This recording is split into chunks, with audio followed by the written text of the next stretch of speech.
Hi అండి, అందరికీ నమస్తే అండి. ఈరోజు నేను చేయబోయే వంట సొర చేపతో పిట్టు. దీన్ని నేను మార్కెట్ నుంచి ముదూరు సొరని తెచ్చుకున్నానండి. 2 సార్లు కడుక్కోవాలి శుభ్రంగా.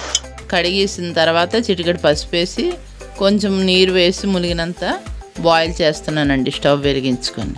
బాయిల్ ముక్కలన్నీ ఒక తొక్కలు తీసి ఒక కళాయిలో వేసుకున్నానండి.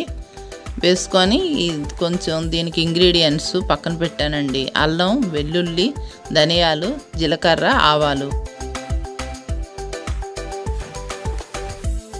గరం మసాలా పౌడర్ని మిక్సర్లో వేస్తున్నానండి. ఈ చేప ముక్కల్లోని తగినంత ఉప్పు, కారాన్ని వేస్తున్నాను. ఇందాక తీసుకున్న ఇంగ్రీడియంట్స్ అన్నీ కూడాను మిక్సీ జార్లో వేసి మిక్సీ పట్టి ఆ పేస్ట్ను కూడా ముక్కల్లో వేసుకుంటున్నానండి. వేసుకున్నవన్నీ మొత్తం కలుపుతున్నానండి. బాగా మిక్స్ అయ్యేటట్టు కలుపుతున్నాను.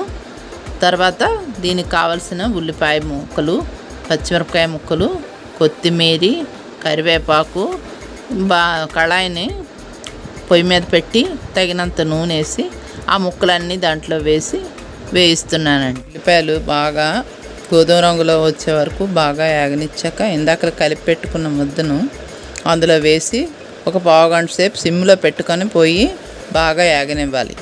అయిపోయిందండి, ఇంకా దించేసుకోవచ్చు.